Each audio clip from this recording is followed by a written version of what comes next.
Selon les directives officielles publiées par l'Agence de contrôle des médicaments au Royaume-Uni, généralement appelée le Guide orange, la bonne pratique de fabrication ou GMP est cette partie de l'assurance qualité qui garantit que les produits sont constamment produits et contrôlés selon les normes de qualité appropriées à leur utilisation prévue.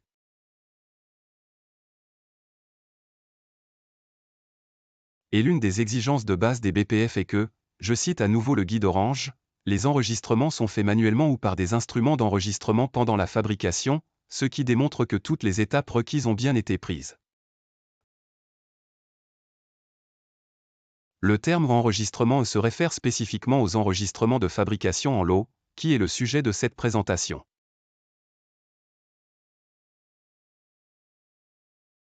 Vous pourriez, bien sûr, comparer un enregistrement par lot à, disons, une recette de cuisine, ce n'est pas très approprié.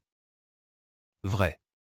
Si vous ne suivez pas correctement la recette, vous risquez de contrarier le consommateur. Mais nous sommes dans le domaine de la fabrication de produits médicinaux, ce qui est très différent. Toute défaillance à suivre les instructions données pourrait être bien plus grave. En effet, cela peut entraîner un patient malade recevant un traitement médical qui est totalement inefficace voire même dangereux. Pour nous, l'équivalent d'une recette de cuisine est ce que l'on appelle généralement une formule maîtresse et une méthode, ou processus maître, qui est le résultat d'un développement de processus approfondis et d'essais conçus pour produire de manière constante un produit sûr et efficace. Les détails de la formule maîtresse et de la méthode sont utilisés pour préparer un document de travail appelé un registre de fabrication de lot. D'autres termes sont utilisés, y compris les instructions de fabrication, la formule de fabrication, les instructions d'exploitation, les registres de production en lot, ou simplement la fiche de lot. Peu importe comment on l'appelle, cependant, un registre de lot, correctement rempli par l'opérateur en charge du lot, sert de référence vitale pour une consultation future, ainsi que de preuve documentaire de ce qui s'est réellement passé lors de la fabrication d'un lot spécifique de produits, surtout si quelque chose ne se passe pas bien. Par exemple, une tablette qui ne se dissout pas, ou si les ingrédients ne sont pas mélangés de manière satisfaisante, peut avoir de graves conséquences car elle ne fournira pas le soulagement qui est revendiqué pour elle. Puis encore, lors de la réconciliation, nous constatons que nous avons perdu 20 kg de poudre. Où est-ce passé? Pourquoi cela n'a-t-il pas été signalé? En effet, tous les ingrédients ont-ils été ajoutés?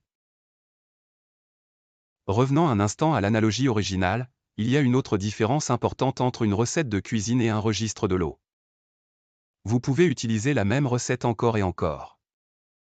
Un lot correctement enregistré, cependant, est unique. C'est l'histoire complète d'un lot en particulier et pas d'un autre. Ce programme examine de près le système de documentation par lot. Qu'est-ce qu'un registre de lot et d'où provient-il? Pourquoi en avons-nous besoin? Et à quel point est-il important que les données enregistrées par l'opérateur chargé du lot soient correctes et lisibles? Qui d'autre utilise le dossier de lot une fois qu'il a été complété, et que finit-il par lui arriver? La législation actuelle et les directives réglementaires ont imposé des normes rigoureuses pour la fabrication de tous les produits médicinaux, ce qui a à son tour suscité le besoin de contrôles beaucoup plus stricts et d'un mode de travail rigide.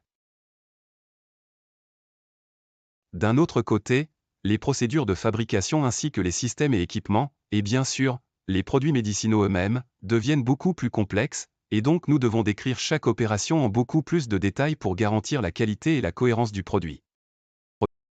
Alors, pour répondre à la question, qu'est-ce qu'un registre de fabrication par lot? C'est un document créé par la direction et approuvé par l'assurance qualité, qui donne des instructions précises sur la façon dont un lot d'un produit particulier devrait être fabriqué. Il fournit les moyens d'enregistrer l'identité de tous les ingrédients utilisés dans la production du lot, les quantités exactes utilisées et comment ils sont utilisés. Il identifie la zone de production et l'équipement nécessaire pour réaliser le processus et donne une indication que les zones de production de l'équipement sont propres avant que la fabrication ne commence, conformément aux procédures opérationnelles standards, ou SOPS. C'est particulièrement important dans les installations polyvalentes pour prévenir le risque de contamination croisée d'un produit à un autre. Cela peut également indiquer que les procédures de dégagement de lignes ont été entièrement respectées, comme l'élimination de tous les documents, étiquettes, produits et contenants du lot précédent.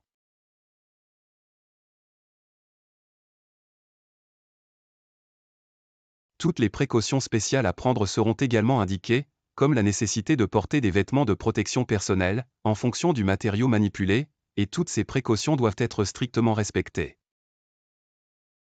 Il fournit les moyens d'enregistrer les variables du processus pendant la fabrication d'un lot, tels que les poids, les températures et les temps.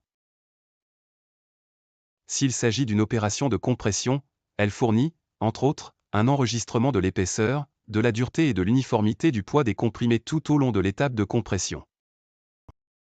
D'autres points clés comprennent un enregistrement du rendement du produit à divers stades du cycle de production et la réconciliation de toutes les matières premières à la fin du lot.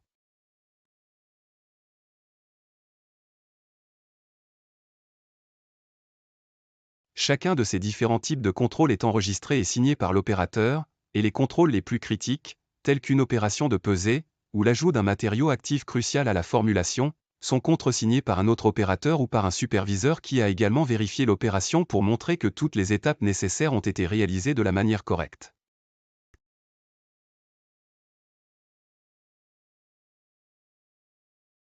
En d'autres termes, un enregistrement de fabrication par lot confirme la performance et permet de vérifier les calculs critiques. Elle fournit également les moyens d'attirer l'attention sur toute déviation ou incident inhabituel afin qu'une évaluation technique puisse être effectuée par l'assurance qualité sur l'effet probable sur le produit final. Cela pourrait être un problème lié à la matière première, une panne d'équipement, en fait, tout ce qui pourrait avoir un impact critique sur la qualité du produit.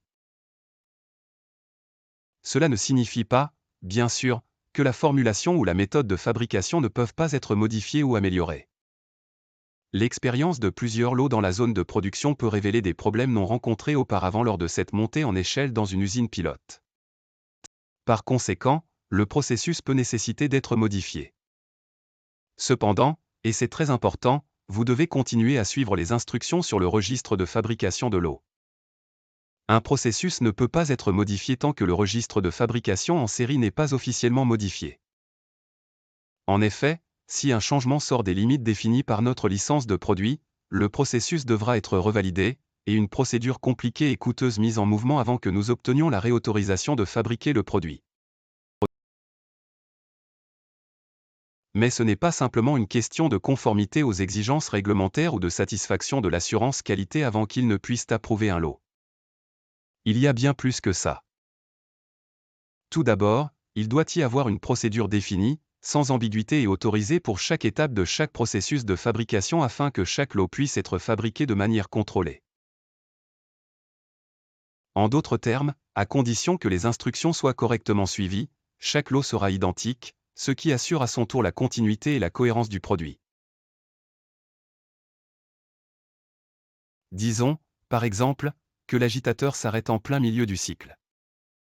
L'opérateur peut ne pas être responsable de la cause du problème, mais il est responsable de l'enregistrement de l'incident pour rendre l'enregistrement du lot complet et de le signaler immédiatement à la supervision.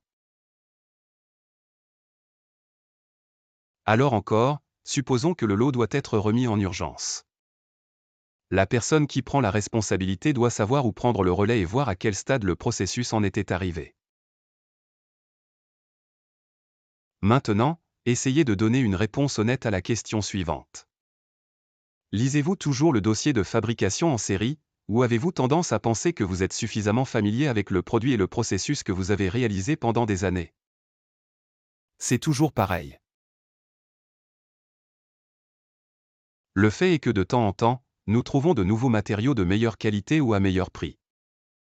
Bien qu'ils semblent identiques, ils peuvent réagir différemment aux matériaux qu'ils ont remplacés, et donc la documentation du lot est modifiée en conséquence. Ou peut-être que l'équipement ou le processus de fabrication a subi une modification mineure, ou que des changements ont été apportés à la séquence des opérations pour améliorer le produit ou la méthode de fabrication. Ce sont des détails comme ceux-ci qui peuvent être si facilement négligés avec des conséquences coûteuses et potentiellement embarrassantes. Un registre de fabrication en lot est conçu pour que vous puissiez procéder étape par étape sans perdre le contrôle du processus. Nous essayons de le rendre facile à suivre, mais il ne doit y avoir aucune déviation de la séquence d'opérations définie. Par exemple, quand il est écrit de remuer pendant 25 minutes, cela ne signifie pas un minimum de 25 minutes ou environ 25 minutes. Cela signifie exactement 25 minutes. Et si on vous dit de chauffer à 42 degrés et qu'il se passe quelque chose qui fait que vous ne pouvez augmenter la température qu'à 38 degrés ou qu'elle monte accidentellement à 47 degrés, faites une note expliquant ce qui s'est passé, et n'oubliez jamais de la signer.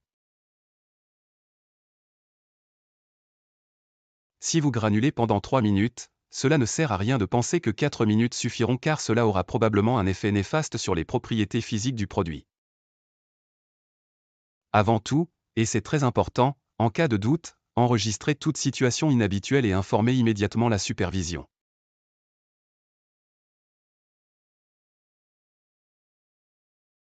Peu importe à quel point un dossier de fabrication de l'eau diffère d'un autre, un élément important et commun à tous, et c'est la signature de l'opérateur à la fin de chaque étape clé.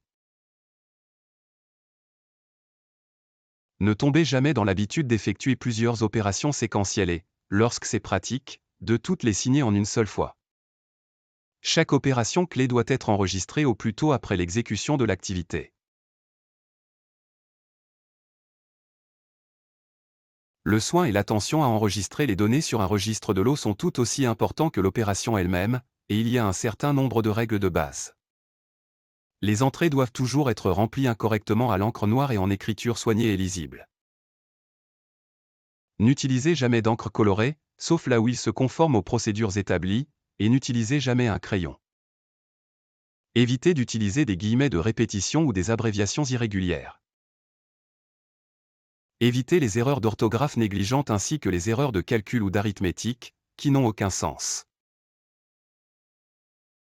C'est tout aussi insatisfaisant si une lettre ou un chiffre est difficile à déchiffrer. Rappelez-vous, la femme qui est décédée après avoir reçu une dose d'antidouleur 10 fois supérieure à celle prescrite simplement parce que quelqu'un a mal lu l'écriture gribouillée d'un médecin sur une ordonnance, prenant 30 mg pour 3 mg.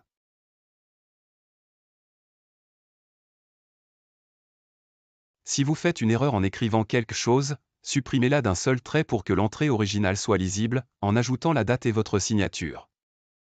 Et si vous pensez que c'est nécessaire, une raison donnée pour la correction. Dans cet exemple, l'opérateur a oublié que le thermostat avait récemment été changé de Fahrenheit à centigrade. Ne tentez jamais de modifier une entrée. Par-dessus tout, ne jamais effacer une entrée avec du liquide correcteur. Assurez-vous que votre signature est déchiffrable. Il peut être rapide et facile de signer avec panache, mais si nous devons enquêter sur un problème à une date ultérieure, il peut être important de savoir si l'opérateur a été formé et qualifié pour mener une activité particulière. Ne laissez jamais un espace vide là où il devrait y avoir des données écrites ou une signature, car comment quelqu'un saura-t-il la lecture obtenue ou si cette étape particulière a été effectuée? Mais, bien sûr, il y a un peu plus que cela. Récupérer des informations après que le produit a été emballé et retiré de la zone de production n'est pas aussi simple et direct que cela puisse paraître. Il est presque impossible de se souvenir avec précision de ce qui s'est passé en détail plusieurs jours, semaines, ou même mois après l'événement. Pendant ce temps, le lot est retenu et ne peut être libéré tant que le problème n'a pas été résolu et que la documentation est complète et satisfaisante. D'un autre côté, il n'y a pas de limite de temps imposée par les autorités réglementaires, comme la FDA américaine et notre propre agence de contrôle des médicaments, ou MCA, qui peuvent demander à voir les documents relatifs à un lot de produits longtemps après que l'opérateur responsable ait quitté l'entreprise. Et ils considèrent que si aucune trace de l'activité n'existe, c'est qu'elle n'a pas été effectuée. Un lot correctement terminé devrait nous indiquer que nous avons utilisé les bons matériaux et suivi les bonnes procédures pour fabriquer un produit particulier, et sinon, pourquoi pas? Et si le lot ne se réconcilie pas ou ne donne pas le rendement correct, nous devons identifier exactement ce qui s'est passé, et pourquoi. Ne vous trompez pas, lorsqu'il y a un problème, un enregistrement de l'eau sera le principal moyen, sinon le seul moyen, pour établir la cause. Ce qui m'amène au dernier point. Les dossiers de l'eau doivent être traités avec respect. N'oubliez pas, quand vous en avez fini avec eux, ils ont encore un travail important à faire. Ce qui suscite la question, qui d'autre utilise des registres par lot, et que deviennent-ils finalement? Lorsque le lot est terminé, les documents seront vérifiés par la supervision pour leur intégralité et leur cohérence, puis validés avant de quitter la zone de production pour s'assurer que toutes les données sont complètes, y compris les graphiques de température, les relevés de balance, et ainsi de suite. La documentation complète du lot est ensuite transmise à l'assurance qualité pour examen. La libération finale du lot sera la responsabilité d'une personne qualifiée, et la signification de cela nécessite une petite explication. En gros, une personne qualifiée est responsable, en droit, envers le patient, l'organisme de régulation et l'entreprise pour s'assurer que chaque lot de produit a été fabriqué et testé conformément aux termes de la licence de fabrication ainsi qu'à la licence de produit. Et tout manquement à ces responsabilités telles que requises dans le Code officiel de pratique peut entraîner des conséquences disciplinaires graves pour la personne impliquée.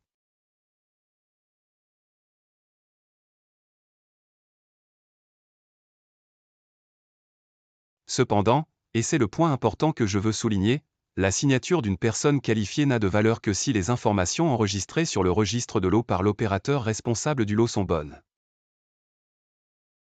Cela met l'accent sur l'importance de faire des entrées correctes de la bonne manière et au bon moment. Les lots de documents terminés doivent être stockés dans un endroit sécurisé avec des procédures strictes liées à leur rappel pour quelque raison que ce soit. Il pourrait être nécessaire à une date ultérieure dans le cadre d'une enquête ou du traitement d'une plainte. En fait, nous sommes régulièrement sollicités pour produire des registres de lots par les inspecteurs réglementaires, et s'ils n'aiment pas ce qu'ils voient, ils peuvent nous empêcher de vendre nos produits. D'un autre côté, en cas de litige, un dossier de lot a déjà fait preuve d'être une preuve documentaire vitale de ce qui s'est réellement passé. Enregistrement dans ce sens, il est bon de se rappeler qu'un enregistrement de lot est la seule preuve fiable que le lot a réellement été produit. Les registres de lot peuvent être conservés par d'autres moyens que les documents originaux, et en plus de ceux-ci, comme sur microfilm. Celles-ci doivent également être correctement saisies et stockées dans un endroit sûr. Pour résumer, le fait que les données aient été saisies et signées dans tous les bons endroits n'est en soi aucune garantie qu'elles représentent la situation réelle. En fin de compte, nous devons nous fier à l'intégrité de la personne en charge du lot pour effectuer et enregistrer avec précision chaque étape comme indiqué, que les entrées représentent un véritable enregistrement de ce qui s'est réellement passé à l'étape appropriée dans le processus, et que les données sont saisies au moment où chaque étape a été effectuée.